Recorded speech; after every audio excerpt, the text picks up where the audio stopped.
At her father's funeral, her husband handed her divorce papers and said her pregnancy made him ashamed. Brielle stood frozen beside the open grave, the earth still fresh, the scent of lilies thick in the air. Her fingers shook around the papers as Ethan Ward stared at her with cold impatience, as if she were a burden he had finally decided to put down. She searched his face for anything familiar, anything kind, but found only the quiet disgust he no longer tried to hide. A few steps back, Savannah Hale watched with a small, satisfied smile. Her arms folded, her posture relaxed, as if this humiliation were entertainment. Behind her, Ethan's parents exchanged knowing looks, their whispers lined with the same subtle disdain they had shown Brielle since the day she married into their family. The priest's final words faded. The soil hit the casket. Brielle signed the papers with a trembling hand, each stroke carving deeper into a wound already raw. She lifted her eyes, held her breath, and refused to fall apart. Not here, not for them. What happened after this moment would change everything. Stay with her story, and if you want more powerful journeys like hers, you can follow this channel so you never miss a chapter. Brielle walked into the quiet apartment with her black dress still clinging to the scent of the cemetery. The silence felt different now, not peaceful, hollow. Her father was gone, her marriage was gone, and the child inside her shifted as if sensing the weight on her chest. She placed the divorce papers on the counter, the words on the page blurred. She blinked hard, but the ache only sharpened. Ethan had not simply walked away. He had looked her in the eyes and called their unborn child an embarrassment. Not because of the pregnancy, but because of the skin the child would inherit. She replayed his voice in her mind. The quiet disgust, the subtle recoil, the shame he tried to place on her. Her breath shook. She held her belly with both hands as if shielding her baby from a world already trying to reject him. Grief pressed down on her, heavy and raw. Yet beneath it, something small and steady flickered. She was still alive, and her child was still here. But the silence didn't last long. Her phone lit up before she could sit down. A message from Linda Ward.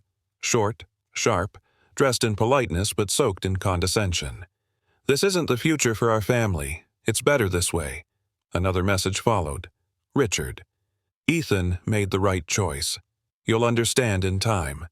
Brielle stared at the words, her pulse tightening. They spoke as if they were cleaning up a mistake, as if she had been an inconvenience. Not a daughter-in-law, not a wife, just someone who had never belonged. More messages dropped in, a cousin of Ethan's, then an aunt she had met twice. Each one carried the same tone, the same quiet dismissal, the same coded warning that she had stepped into a world that was never meant to include her. She set the phone down slowly. Their voices blended together, soft, polite, and cruel. She had endured their stares at holidays, their comments disguised as curiosity, their questions about her background, her family, her culture. Now the mask was gone, and the truth was sharp enough to cut. By evening, the messages had spread beyond Ethan's family. Later that evening, Brielle opened her messages from friends she once trusted, people who had stood beside her at her wedding, people who had promised they would always show up. Now their words felt different. "I heard what happened. Are you okay? We didn't expect this. Maybe it was cultural differences?" Cultural differences. The phrase stung more than they realized. It was subtle, soft, wrapped in concern, yet it placed the blame on her, as if her father's funeral was the wrong time for her to exist, as if Ethan had been pushed into cruelty by something she carried in her blood. A few friends didn't message at all. Their silence was louder than any words. She could see them pulling away, creating distance, protecting their comfort. She sat on the edge of her bed and let the truth settle. People didn't need to shout to hurt her. They only needed to disappear. Her chest tightened. Her world was shrinking, and she felt herself slipping into a loneliness she had never known. When Brielle finally gathered the strength to pick up her phone again, she scrolled through old messages. Not because she wanted to, but because something inside her needed answers, needed clarity, needed closure. Then she found it. A thread between Ethan and Savannah. Months old, long before the funeral. "I can't raise mixed kids," Ethan wrote. "You shouldn't have to," Savannah responded. "She'll understand eventually." Her breath caught. Her eyes burned. The truth struck with the force she wasn't ready for. Ethan hadn't left because he was unhappy. He hadn't left because the marriage was strained. He had left because he didn't want a child who looked like her. She pressed a hand over her mouth as tears rose. Her baby kicked beneath her ribs, a reminder of the life Ethan had rejected. Every message felt like another blow, another betrayal. The pain was sharp, but something stronger stirred beneath it. A quiet, rising refusal to let this be the end. The pain from those messages lingered long after the screen went dark. Days slipped by in slow, heavy hours. Brielle tried to create a routine, but grief trailed her like a shadow. She made tea, but forgot to drink it. She folded laundry, but left it on the couch. Her body felt heavy, her mind even heavier. Her belly grew tighter each day. She moved slower. She slept less. At night, she curled on her side and held her stomach, whispering soft promises to her child. Promises that she didn't fully believe yet, but she needed to say them. No one checked on her. No one knocked. The world she once belonged to felt distant, sealed behind a door she could no longer open. She forced herself to breathe through each wave of loneliness, through the sadness, through the ache of being abandoned at the moment she needed help the most. But somewhere in the quiet, beneath the exhaustion and fear, a faint spark pushed through. She was still here. Her baby was still here, and survival became her only focus. On the 5th day, unable to sleep, Brielle walked into her father's study. The room still smelled like him. Old books, coffee, warm wood polish. She touched the back of his chair, imagining him sitting there the night before everything changed. She opened drawers without purpose, maybe searching for comfort, maybe searching for direction. Then one drawer stuck. She pulled harder. Something thin slipped out and fell to the floor. A cream-colored envelope, her name written in her father's handwriting. Steady, careful, deeply familiar. Her breath trembled as she picked it up. She sat on the rug and opened it with shaking fingers. Inside was a letter, and a small, silver key. Her father's words flowed like a voice she longed to hear again. He spoke of preparing for the worst, of protecting her, of knowing the world could be cruel to women like her. A quiet chill swept through her. He knew something. He expected something. And he had left her a path. She read the letter again, heart pounding. The letter guided her to a safe deposit box at a bank in Midtown Atlanta. Her father's handwriting warned her to go only when she was steady enough to face the truth. But Brielle felt a pull she couldn't ignore. She held the silver key tightly as she read the next lines. Her father wrote about a shield, a protection meant only for her, something he built quietly, far from judgment and interference. He wrote about people revealing who they truly were when someone is vulnerable. He wrote about betrayal, strategy, patience, and resilience. Brielle wiped a tear from her cheek as she reached the end. If they ever hurt you, remember what you are made of, and use what I've left you, not for revenge, for your future. She folded the letter carefully, pressing it to her chest. She didn't know what the shield was, but she knew her father had not been a man of empty words. For the first time since the funeral, she felt a direction forming. The next morning, Brielle drove to the bank with the envelope in her purse and the key clutched in her palm. Her heart pounded as the attendant led her into the private room. Everything felt too quiet, too controlled.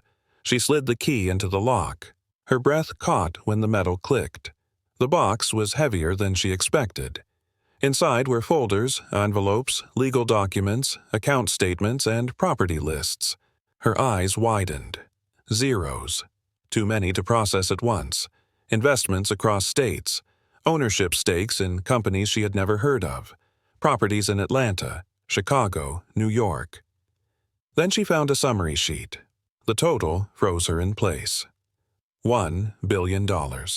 Her father, the quiet man with the old car and worn shoes, had built an empire she never knew existed. She sank onto the cold floor, surrounded by proof of a life he had hidden to protect her, her hands pressed to her mouth. Tears blurred the numbers. The shield wasn't a message, it was a fortune. Brielle stayed on the floor for a long time. Papers spread around her like a circle of truth. She touched each document, tracing her father's signature, the dates, the careful planning behind every investment. Her tears were soft at first, then heavier. She wasn't crying from shock anymore. She was crying from relief, from the sudden realization that she had never truly been alone. Her father had been preparing for this moment for years, quietly, silently, faithfully. She pressed her palm over her heart. The ache loosened. The fear eased. Her baby moved gently, as if responding to her calm. She gathered the documents slowly, folding them with care. She felt different, not healed, but held, not restored, but steadier. For the first time since Ethan walked away, Brielle felt a thin thread of hope rising through the grief. Her life had cracked open, but something strong waited beneath the break, and she was ready to understand it. Brielle scheduled an appointment with her father's longtime attorney, Mr. Martin. The moment she stepped into his office, his expression softened with recognition. He had known her since childhood. He motioned for her to sit, then opened a thick folder already waiting on his desk. He explained the structure of the estate with steady, measured words. Her father had planned everything with precision. Every investment, every asset, every document filed with the intention of keeping her protected. And then he said the part that made her exhale for the first time in days. All of this belongs to you, Brielle. Every cent. Ethan has no claim to any of it. Her fingers tightened around the armrests. The relief was sharp, almost painful. Ethan had humiliated her, abandoned her, and rejected her child. But he would not touch a single piece of what her father built. Mr. Martin continued speaking, but she only heard a single truth echoing inside her. She was not powerless. Not anymore, Mr. Martin reached into a locked drawer and placed another folder in front of her. This one was thinner, marked only with her name, and a single phrase, Protocol of Justice. Her breath caught. He opened the folder slowly, showing letters and instructions written entirely in her father's handwriting. Notes, contacts, plans, steps, all arranged with the calm strategy of a man who had anticipated danger long before it arrived. Her father had created a blueprint for the worst-case scenario, a plan for abandonment, a plan for betrayal, a plan for the moment someone tried to break her. Mr. Martin explained her father's thinking. He had watched the world closely. He had seen how people treated Brielle, how some underestimated her, how some overlooked her, how some might one day try to control her. The folder held everything she needed to protect herself and her child, a shield of strategy, a map of survival, a warning her father hoped she'd never need. Mr. Martin leaned back, eyes steady on her. He waited until she met his gaze. Then he spoke with a firmness that made her heart twist. Your father knew people like Ethan would underestimate you. The words settled deep, heavy, true, not spoken with pity, but with conviction.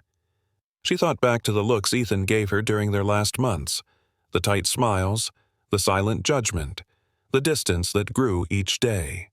She remembered the coldness in his eyes at the funeral, not regret, not sorrow, just a man convinced she was beneath him. Her father had known this long before she did, and instead of warning her, he had prepared her. He had trusted her to rise. A slow warmth began to spread through her chest. Not hope, not yet. Something stronger, something steadier. She felt her spine straighten, felt her breath deepen, felt the truth root itself inside her. She had more power than Ethan ever imagined.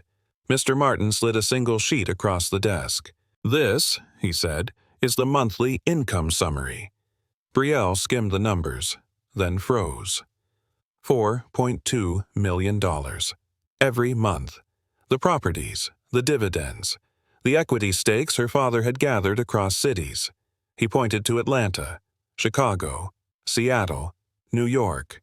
He explained how each asset generated returns, how each investment had grown over decades, how her father had studied markets, watched trends, and acted with patience and brilliance.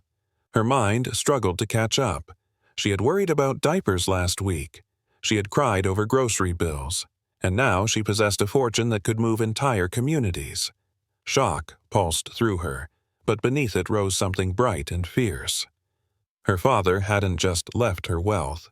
He left her standing at the center of a legacy capable of shifting the ground beneath everything Ethan believed about her.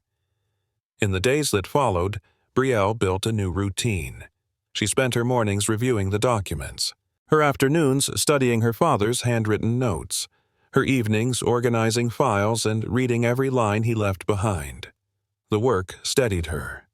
Each detail made the world less foggy. Each signature reminded her of the man who had believed in her when no one else did. She started learning the language of investments. She highlighted terms she didn't understand. She made lists. She asked questions. She no longer felt like a woman drifting through loss. She felt like someone shaping her path. Her baby kicked often, as if encouraging her, as if aware she was growing stronger. She didn't buy anything extravagant. She didn't make announcements. She didn't post online. She focused on becoming the woman her father raised her to be, patient, strategic, unbroken. And slowly, the pieces of her heart began settling back into place. On the 7th morning, her phone vibrated nonstop. Ethan's name kept flashing. Sign the remaining papers. Stop dragging this out. We both need closure. His messages grew sharper with each hour, anxious, impatient, filled with the urgency of a man who believed she still depended on him. Brielle let the phone ring. She made tea. She answered emails. She reviewed a portfolio summary. She didn't rush to respond.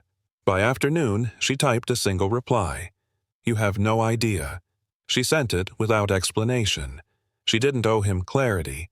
She didn't owe him comfort. He had walked away from her when she was carrying his child.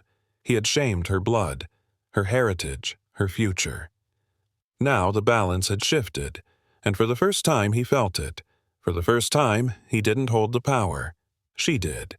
With Mr. Martin's encouragement, Brielle began attending small charity events and business gatherings. She kept her wardrobe simple but elegant. Clean lines, soft colors, nothing less loud. Yet she still drew attention. Her posture had changed. Her silence carried weight. People noticed the way she listened, the way she measured her words, the calm strength that followed her into every room. She didn't mention the inheritance. She didn't hint at the fortune. She let curiosity do its quiet work. Whispers followed her everywhere. Who is she? She wasn't like this before. She seems powerful. Brielle remained gracious, soft-spoken, patient.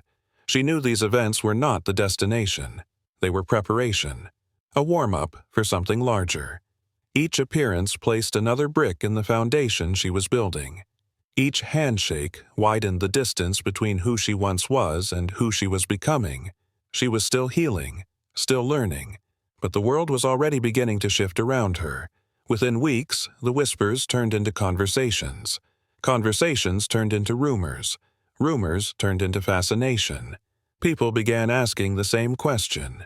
Where is she getting all that money? Her donations were quiet but noticeable. Her presence at events was calm but commanding. No one had ever seen Brielle like this, not even the people who once doubted her. Word reached Ethan's family quickly.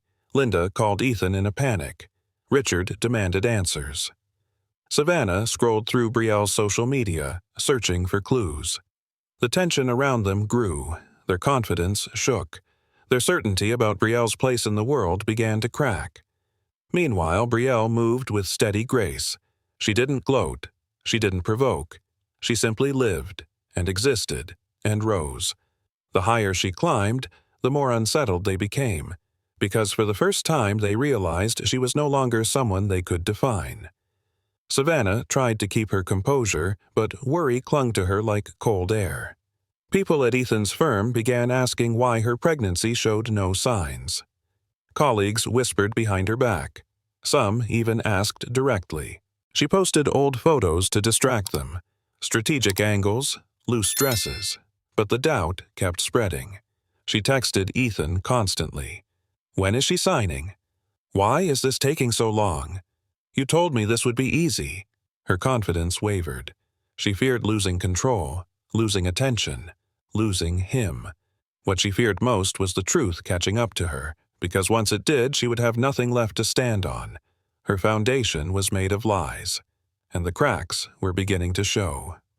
One quiet evening, after days of slow labor, Brielle held her newborn son in her arms. His skin warm, his cry strong, his eyes shaped like hers but bright like her father's once were. She whispered his name softly, a name she had chosen with care. The room felt peaceful. No noise from outside, no messages from Ethan, no judgment, no shame, only the soft rhythm of a new life breathing against her chest. He was perfect, whole, wanted, safe. Ethan didn't know she had given birth. He hadn't asked. He hadn't cared. And she didn't feel obligated to tell him. Not yet. She kissed her son's forehead and closed her eyes. For the first time in months, she felt full. Not because everything was healed, but because she finally held something that belonged only to her. A future, a reason, a life worth fighting for.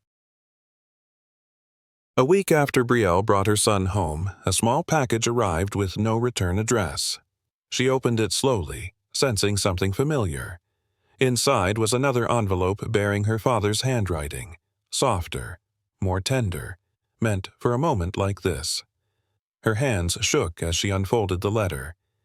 He wrote about becoming a grandfather, about wishing he could hold the baby, about how proud he already was of the life she carried. Each line felt like a warm hand on her shoulder. Near the end, his words shifted. "There will be a time when truth must be revealed. Choose your moment, Brielle.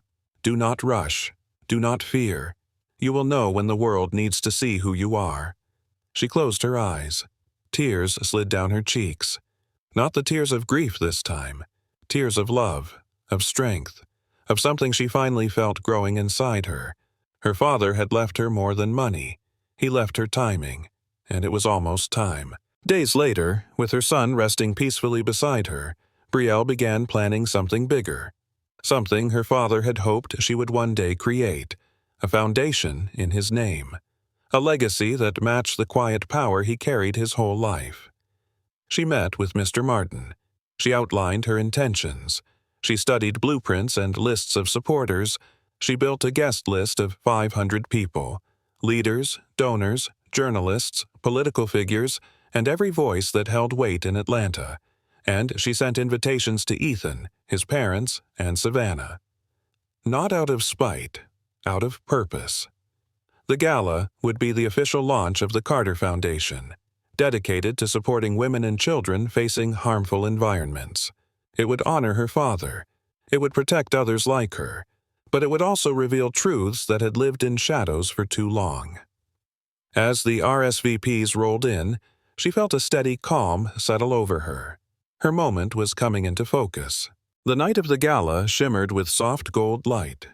The ballroom filled with voices, the hum of expectation rising with each guest who walked through the doors.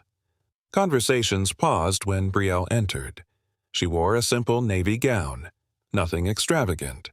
Yet the room seemed to shift around her.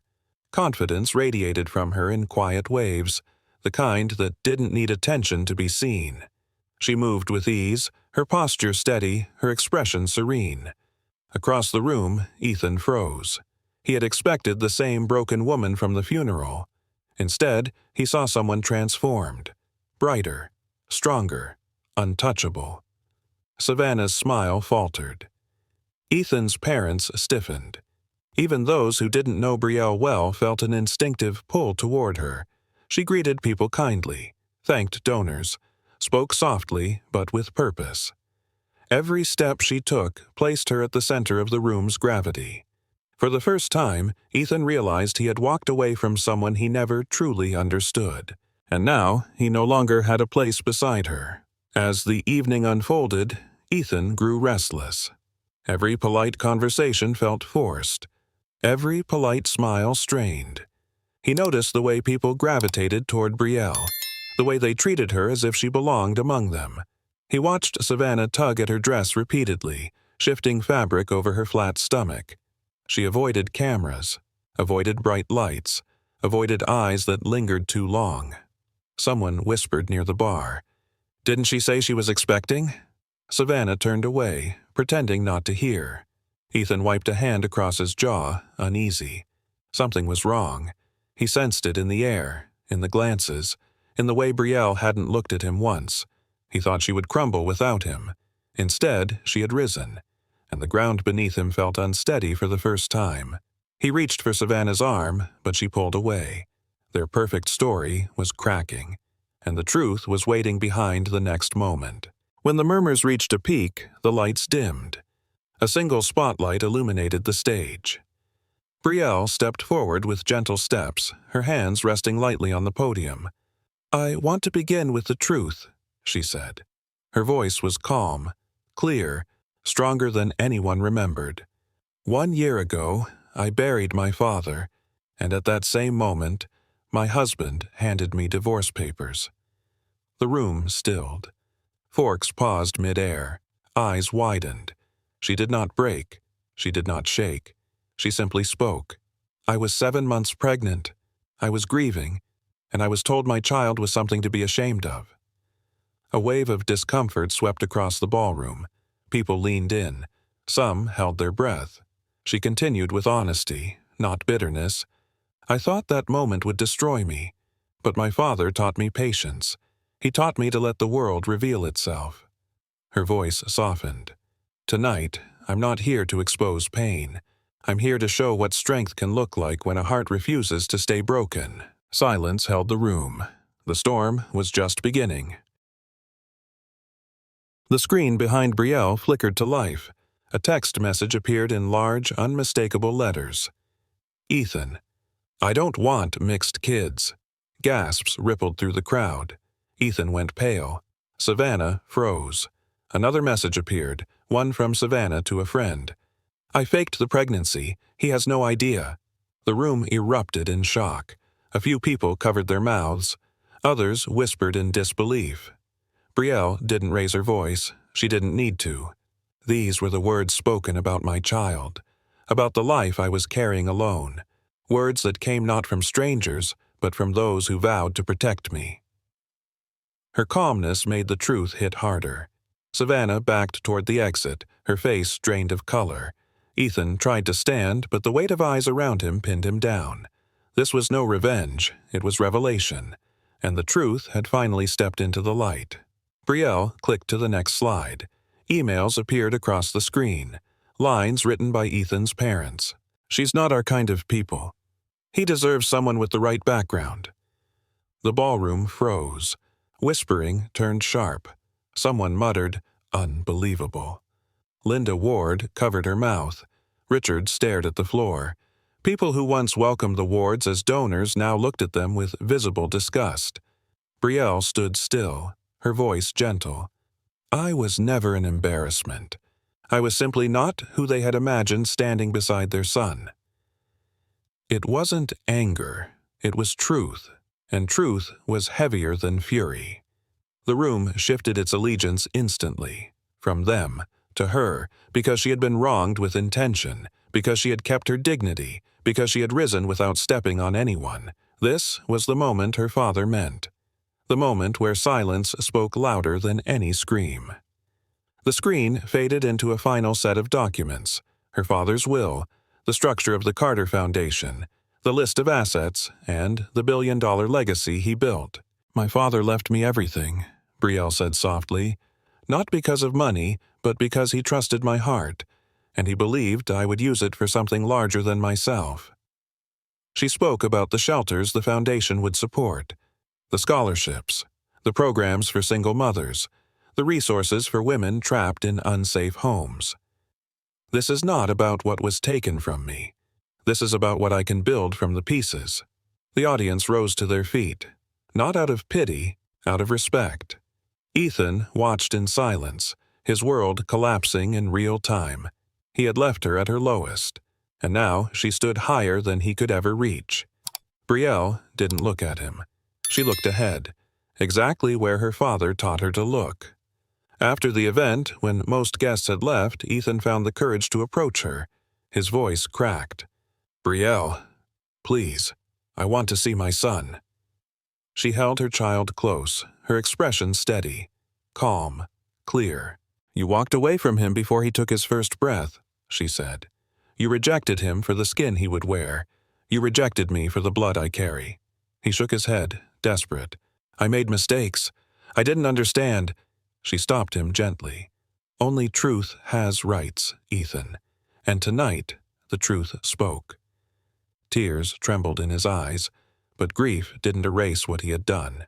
She stepped back. "My son deserves a world built on honesty. Until you can stand in that truth, there's nothing more to say." Ethan's shoulders sank. The distance between them became final. Weeks later, Brielle stood in her father's study, now her office.